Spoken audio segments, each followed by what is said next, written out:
5분의 신인 권사님 중에 3분이 육전도에 소속입니다. 그것은 지금 우리 교회에 기둥처럼 일할 나이가 그 또래라는 것입니다. 그리고 그 또래가 왜 중요한가 하면 지금 한참 일할 나이고, 그리고 이제 손주를 볼 나이로 놓고 보면 손주도 보고 모든 현역에서 손을 띄고 이제 또 그렇다고 늙은 나이도 아니고 하니까 열심히 일할 나이가 그 또래인 것 같아요. 그래서 우리 교회도 3분의 권사님이, 신인 권사님이 거기에 요번에 새로 뽑히시고 오늘 찬양도 잘해 주셔서 감사합니다. 우리가 성경 통독반이 지금 마가복음을 지나고 있습니다. 어제 마가복음 14장이고 오늘은 마가복음 15장부터로 알고 있습니다. 그래서 마가복음에 대한 이야기를 여러분에게 함께 나누는데, 특별히 예수님의 기도하는 부분에 대해서, 겟세마네의 기도에 대해서 함께 나누려고 합니다. 겟세마네를 발음을 잘못하면 겟시마네가 돼요. 그러니까 발음을 잘 하셔야 돼요. 겟세마네, 겟시마네 이러면 안 돼요.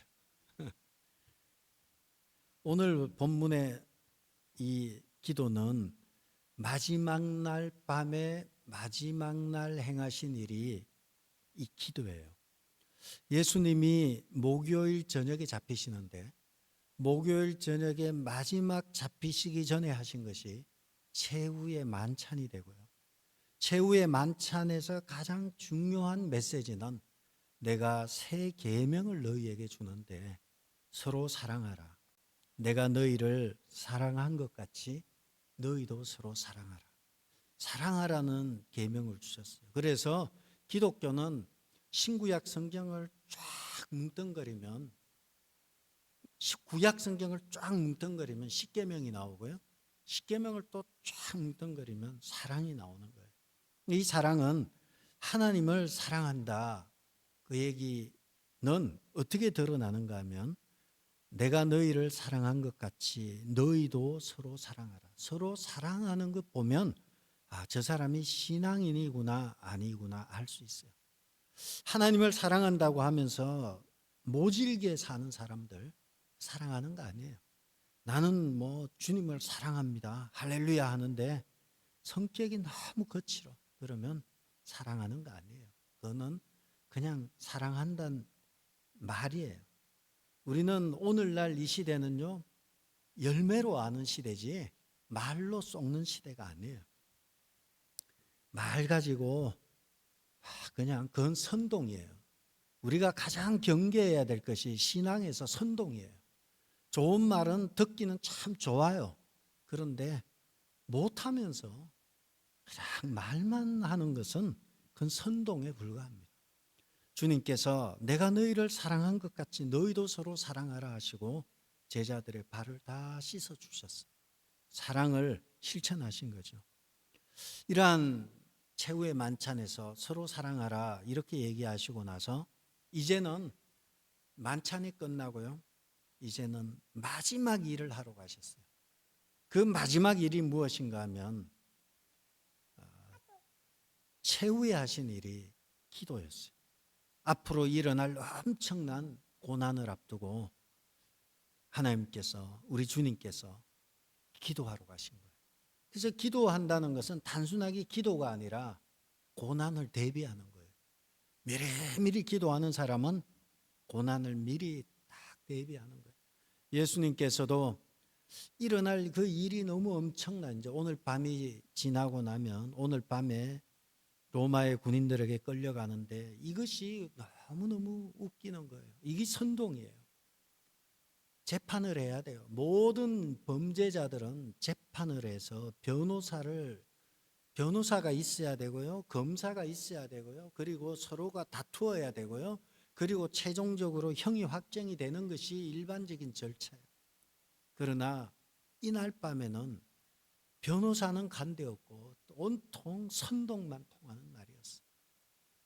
예수를 향해서 전부 다 군인들까지 달려들고 종교 지도자들 달려들고 모두가 달려들어서 똘똘 뭉쳐서 한 사람의 인격은 어디 간데 없고 완전히 말살해버리고 체포해버려서 붙잡아버려서 끌고 가서 오늘날로 하면 뭐 오늘날도 그렇게 하지만 고문을 가하는 거예요. 두드려 패고 머리를 때리고 가시관을 씌우고 모진 고문을 하는 것이죠. 이러한 엄청난 일을 앞두고 주님이 마지막 하신 것은 겟세마네 동산에 가셔서 기도하신 것이었습니다. 그 기도가 어떻게 되는가 32절에 보시면 그들이 겟세마네라 하는 곳에 이름에 여호와께서 제자들에게 이르시되 내가 기도할 동안에 너희는 여기 앉아 있으라 하시고 제자들 12명을 11명 가룟 유다 빼고 11명을 데리고 가는데 그 중에서 33절에 베드로와 야고보와 요한을 데리고 또 가셨어요. 다른 곳으로 또 가셔서 심히 놀라시며 슬퍼하사 34절에 말씀하시되 내 마음이 심히 고민하여 죽게 되었다. 내가 지금 슬픔이 너무 많다. 내가 심히 고민하여 죽게 되었으니 너희는 여기 머물러 있으라. 머물러 뭐라고 그랬나요? 깨어 있으라. 깨어 있으라. 이렇게 얘기를 하십니다. 깨어 있으라. 나는 내 마음이 지금 압도되었다. 이 슬픔에 이 슬픔으로 인해서 내 마음이 압도되고 그래서 심지어는 죽음의 지경에까지 이르렀다. 주님은 제자들은 감각이 떨어져요. 그렇게 감각이 떨어지는 사람은 몰라요. 깨어있지 않으니까 감각이 떨어져요. 여러분 오늘날에도 깨어있는 사람들은 때가 악하다는 걸 알아요. 그러나 감각이 떨어지면 때가 악한지 안 악한지 몰라요. 지금 이 상황이 얼마나 시급한지 제자들은 몰라요. 그런데 주님은 너희는 여기 머물러 깨어있으라 깨어있으라 얘기하고요. 가서 기도하시게 되죠. 기도하시는 내용은 우리가 35절 36절에 있죠. 아빠 아버지여 아버지께서 모든 것이 가능하오니 이 잔을 내게서 옮기시옵소서. 나의 원대로 마시고 아버지의 원대로 하옵소서. 그렇게 기도하고 돌아오니까 37절에 돌아오니까 제자들이 자고 있어요. 막 깨어 있으랬는데 또 자고 있어요. 시몬아 자느냐? 예수님께서 베드로에게 시몬이라고 말할 때는 이렇게 뭐라 그러나 정상적인 것이 아니라 시험에 들어있거나 그럴 때 바요나 시몬아 이렇게 부르시죠. 시몬아 자느냐? 내가 한 시간도 깨어 있을 수 없더냐? 깨어 있으라. keep watch란 단어가 또 나오죠. 그리고 38절에 시험에 들지 않게 깨어 있어 기도하라. watch and pray가 나오죠.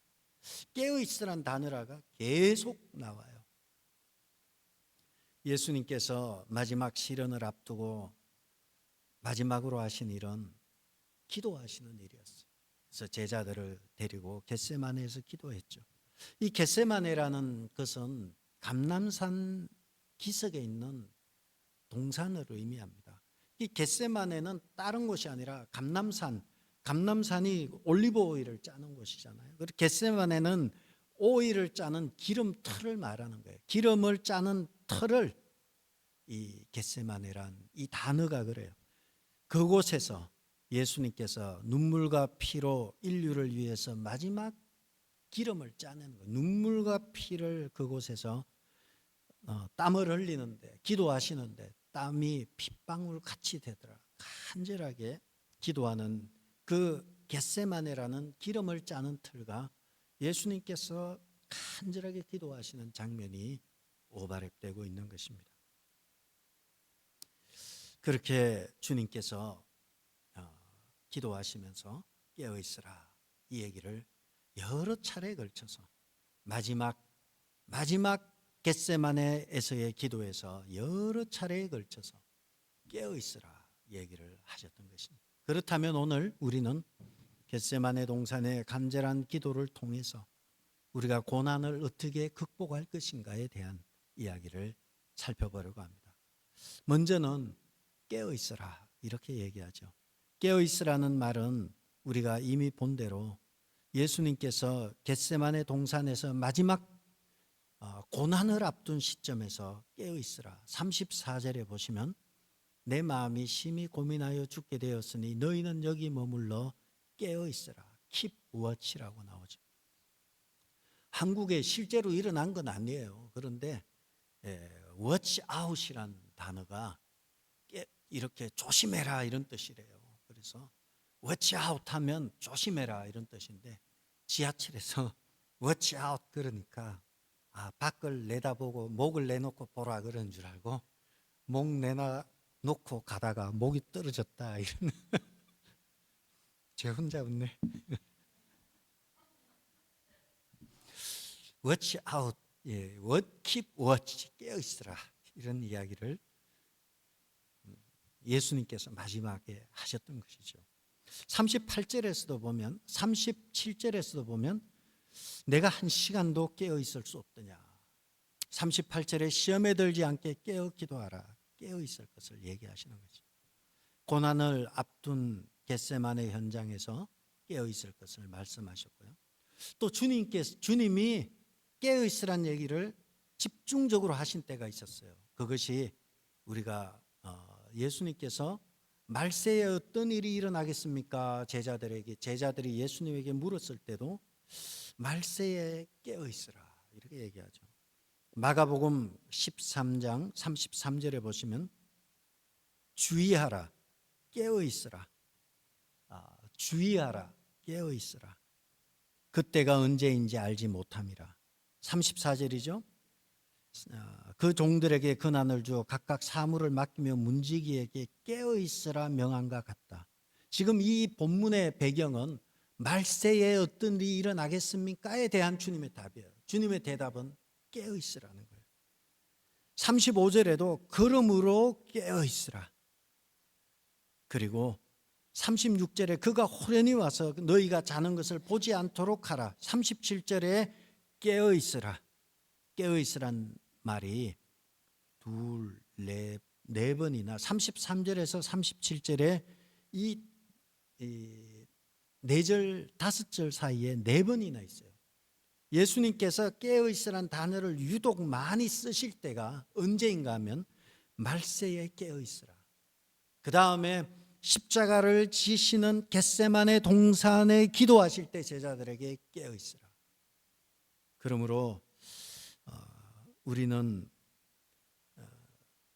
오늘을 살아가는 우리는 말세를 살아가는 우리는 말세에 어떤 일이 일어나겠습니까에 대한 주님의 대답은 깨어 있으라는 거예요. 조심해서 깨어 있으라. 주의하라. 깨어 있으라. 여러분, 우리는 오늘날 말세 지말을 살아가고 있어요. 마지막이에요.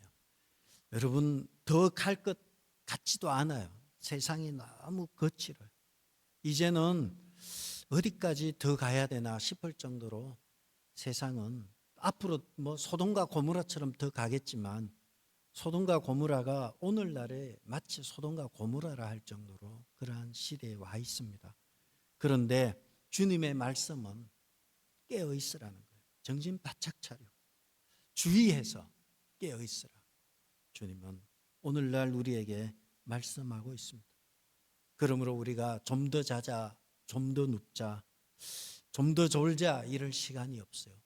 정신을 바짝 차리고 깨어 있어야 하는 것입니다. 그래서 우리는 새벽의 말씀을 통해서 성경 통독반을 통해서 중보 기도팀을 통해서 계속해서 이 긴장감을 넣는 것은 깨어있기 위함입니다. 세상은 갈수록 거칠어져요. 그래서 주님의 말씀은 말세에 믿는 자를 보겠느냐. 말세에는 믿는 자들이 점차 사라져 간다는 거예요. 그래서 말세에 믿는 자들이 소수가 되어버리는 시대가 다가옵니다. 그리고 이미 벌써 시작이 되어서 코로나 이후에 많은 교회들이 문을 닫았고 그리고 교육 부서도 거의 다 없는 교회들이 거의 저는 부지기수라고 봅니다. 어려운 시기를 우리는 살아가고 있습니다. 깨어있는 여러분 되시기를 주의 이름으로 축복합니다. 또한 겟세마네 기도에서 알 수 있는 것은 33절에 보시면 베드로와 야고보와 요한을 데리고 가실새 심히 놀라시며 슬퍼하사, 기도하러 가시는데 베드로와 야고보와 요한을 데리고 기도하러 그 한적한 곳에 기도하러 가신 거예요. 예수님께서 제자들이 수준이 낮음에도 불구하고 주님은 그들을 기도의 동역자로 삼으시고 기도하러 베드로와 야고보와 요한을 데리고 가셨습니다. 여러분, 기도는 기도의 동역자들이 있어야 합니다. 형식적인 기도보다는 실제적으로 기도의 동역자들이 있어야 하는 것입니다. 참된 기도의 동역자는 나는 기도팀이다가 아니라 참된 기도의 동역자는 사랑의 관계, 동지적인 관계, 영적으로 한 형제와 한 가족 같은 관계가 되어야지 기도의 동역자가 되는 것입니다. 모세가 강할 수 있었던 것은 모세의 두 손을 아론과 훌이 들어주었고, 그래서 모세가 아말렉과의 전쟁에서 승리할 수 있었던 것입니다. 다니엘이 강할 수 있었던 것은 사드락과 메삭과 아벳노고라는 기도의 세 친구들이 있었기 때문에 불 가운데 들어갔지만 살아날 수 있었던 것은 바로 하나님의 사랑하는 그러한 동역자들, 친구들이 있었기 때문에 가능했습니다. 여러분, 여러분을 위해서 누가 있습니까? 다 인간적인 관계, 노는 관계, 쇼핑하는 관계, 이런 관계 떠나서 영혼을 나누고 생명을 나누고 기도의 관계가 누가 있습니까? 우리는 기도해 줄 수 있는 참된 기도의 관계가 있어야 합니다. 내 속을 다 보여줘도 될 기도에 기도하는 동역자가 있어야 하는 것입니다. 나를 위해 울어줄 사람이 있어야 하고 나를 위해 기도해 주어야 될 그러한 성도가 있어야지 됩니다. 그래서 교회는 중보기도 팀이 또 있지만 구역과 전도회가 이러한 기도의 동역자들이 되어서 도와주어야 합니다. 기도로 협력하고 기도로 도와주고 함께 울고 함께 웃는 관계가 되어야 하는 것입니다. 그렇게 간절히 기도할 때 하나님께서 아브라함의 기도를 들으시고 소돔과 고모라에 있는 롯을 구원해 내셨습니다. 하나님께서 여러분의 기도를 들으시고 여러분이 원하는, 여러분이 목숨을 걸고 기도하는 기도를 하나님이 들으실 것입니다. 전도서 4장 12절에 보면 한 사람이면 패하겠거니와 두 사람이면 맞설 수 있나니 세 겹줄은 쉽게 끊어지지 아니하느니라. 함께 뭉쳐서 함께 기도하는 것 중요합니다. 그러므로 우리가 기도해 주는, 여러분을 위해서 기도해 주는 것 중요하고요, 내가 누군가를 위해서 기도해 주는 것 굉장히 중요합니다. 그것이 나를 살리고 여러분을 살리고 우리 각자를 살리는 것입니다. 기도의 능력이 참으로 대단합니다. 제가 신학교를 그만두려고 했을 때 몇 번이나 그만두려고 했습니다. 그때마다 주마등처럼 스쳐 지나가는 장면이 기도하는 부모의 장면이었습니다. 자퇴서를 주머니에 넣고 있었지만, 학교에 제출하려고 했지만 그 장면이 자퇴서를 막았습니다.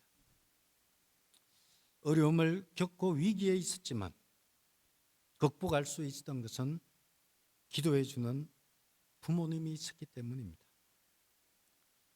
여러분의 교회가, 우리의 교회가 어려움이 있었지만 새벽을 깨우는 기도의 동지들이 있었기 때문에 일어설 수 없는 교회였지만 하나님께서 무섭게 이렇게 세우셔서 우리가 함께 예배를 드릴 수 있었던 것입니다. 그러므로 우리에게도, 내게도 아론과 훌과 같은, 다니엘의 세 친구와 같은 기도의 동역자들이 있다면 반드시 일어설 것입니다.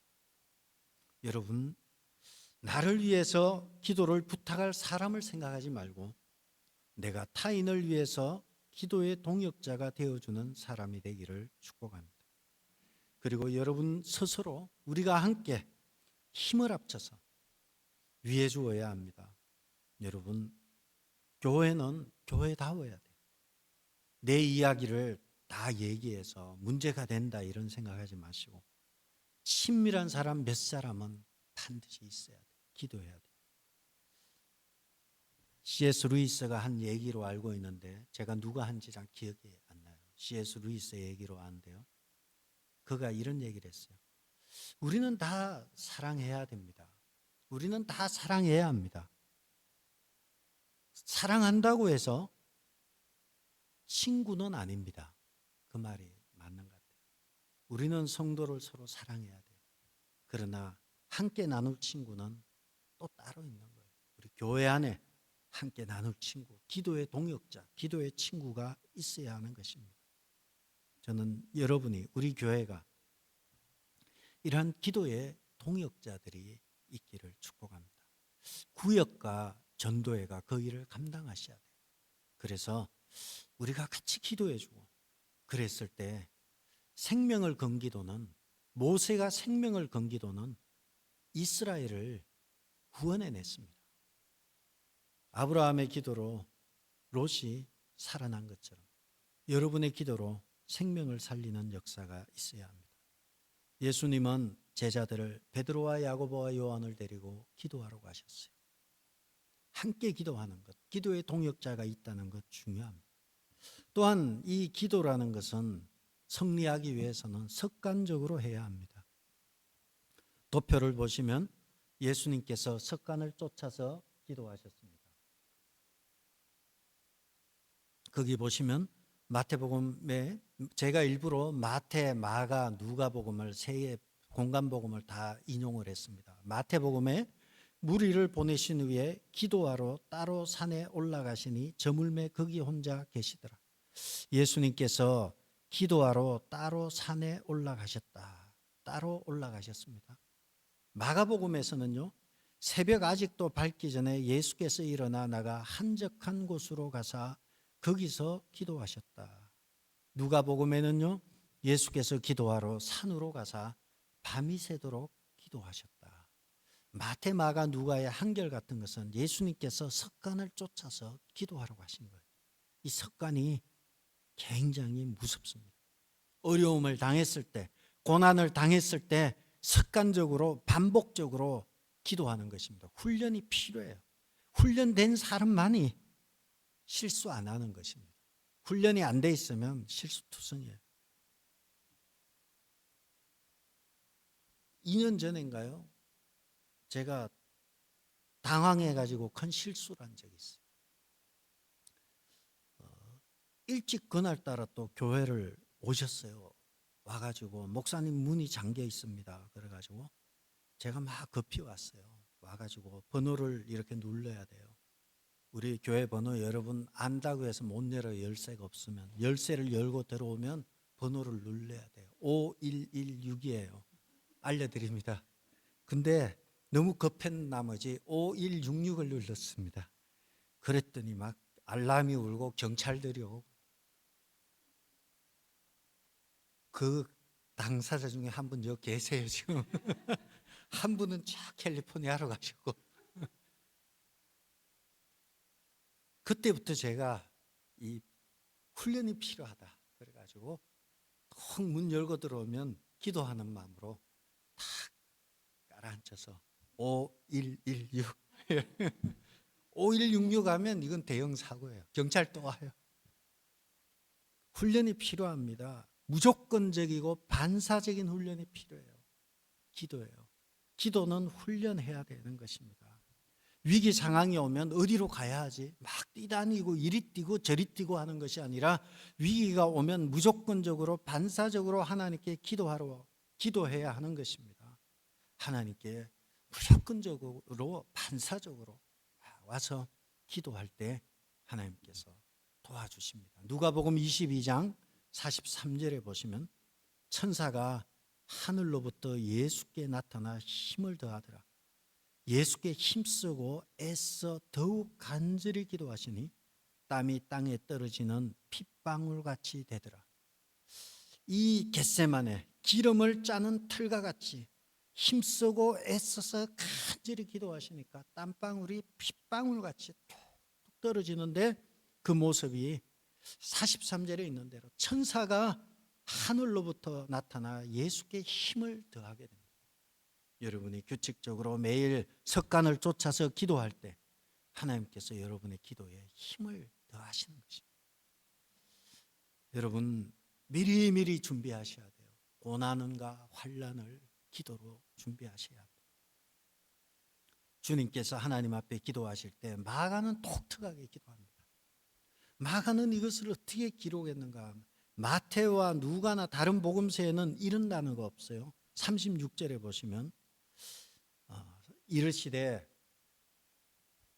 마가복음 14장 36절이죠. 이르시되, 한번 읽어볼까요? 이르시되 아빠 아버지요. 그까지만 읽겠습니다. 그까지만. 뭐라는 표현이 있습니까? 아빠. 아빠는 세계 공용어 같아요. 히브리어로 이것을 아빠가 돼요. ABBA가 돼요. 이게 히브리어예요. 아빠. 아빠. 이것이 히브리어고요. 한국말로도 아빠라 그러잖아요. 예수님이 마태도 이렇게 기록 안 했어요. 내 아버지요 이렇게 기록해요. 할 수만 있으면 이 잔을 내게서 멀리하옵소서. 내 아버지요 이렇게 얘기하는데 예수님께서 마가복음에서는 유일하게 아빠 이런 표현이 나와요.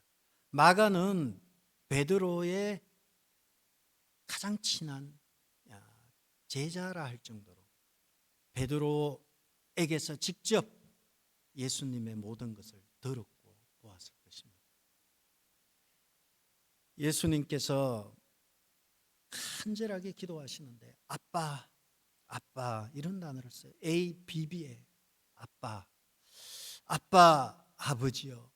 아버지께서 모든 것이 가능하오니 이 잔을 내게서 옮기시옵소서. 아버지의 원대로 하옵소서. 아빠 이런 단어를 씁니다.